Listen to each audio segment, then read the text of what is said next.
أهم شيء إنها ما نكرت العشرة وكملت وسوت وما سمعت للناس، قالت للعالم الله يعزكم طز. الشخصية معروفة من الحلف. شخصيتنا اليوم اللي راح نتكلم عنها يقول لك رب صدفة خير من ألف ميعاد. عندها هم بنتين، ولكن هذه الفنانة حافظت على المستوى مالها وحافظت على الكاريزما مالتها وحافظت على مكانتها.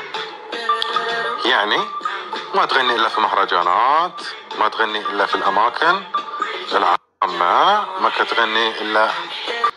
الشخصية اليوم اللي نتكلم عنها هم هي مثيرة للجدل، وفي آخر فترة سوت واو صداع وايد، يننت العالم. اللي سماها مدلولة، واللي سماها ما أعرف شنو، واللي سماها وايد أشياء، تكلمت عن الصحافة. صار الموضوع وايد سهل.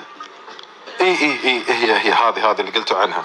أوكي، أهم شيء إنها ما نكرت العشرة وكملت وسوت وما سمعت للناس، قالت للعالم الله يعزكم طز.